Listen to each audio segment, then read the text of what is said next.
What should you do if the elevator you're in malfunctions? This is a potentially life-saving science video. Make sure to share it with your friends. When an elevator suddenly plummets due to a malfunction, most people are at a loss or immediately drop to their knees and pray. Some even think that doing a perfect backflip at the moment the elevator hits the ground might save their life. But in reality, that's not possible, because you have no way of knowing exactly when the elevator will hit the ground. The correct approach is to quickly press all the floor buttons, then immediately lie down on the spot, spreading your arms and legs out in a starfish position.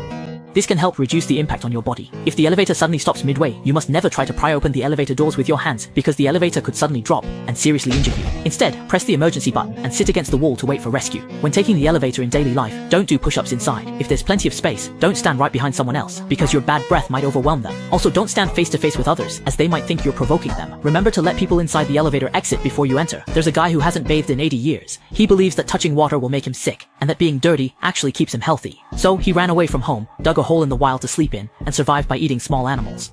He relied on Gambi's Aolije as his spiritual sustenance, never cut his hair, and would simply burn it off with fire in a rough and ready way, earning his place as the dirtiest man in the world through his own efforts. It wasn't until you persuaded him that he finally agreed to take a bath, but unexpectedly, he passed away the very next day. When he woke up, he found himself lying in a coffin, and kept knocking on the coffin lid, but there was only an inch of space inside. In this situation, you should bend your knees and tie your shoelaces, curl your elbows into a fist, then use all your strength to push your hips upward, and deliver a short punch as fast as lightning. By striking the coffin lid as many times as possible in the shortest time, you can break through it. At that point, a lot of dirt will start pouring in from above.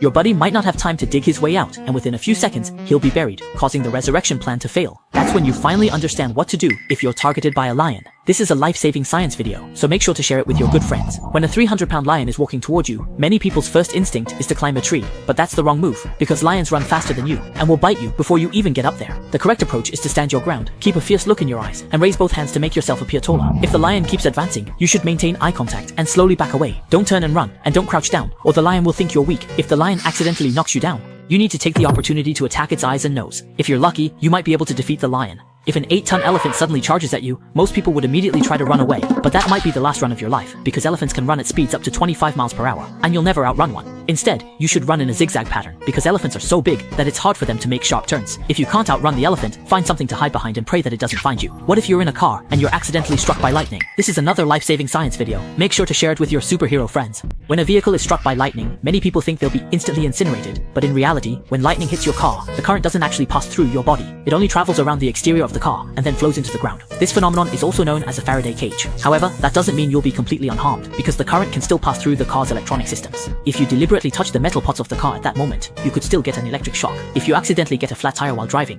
pull over to the side of the road as soon as possible, and remember to engage the handbrake. Take the jack and spare tire out of the trunk and loosen the lug nuts on the flat tire. Next, place the jack at the designated lifting point, which may vary depending on the car model.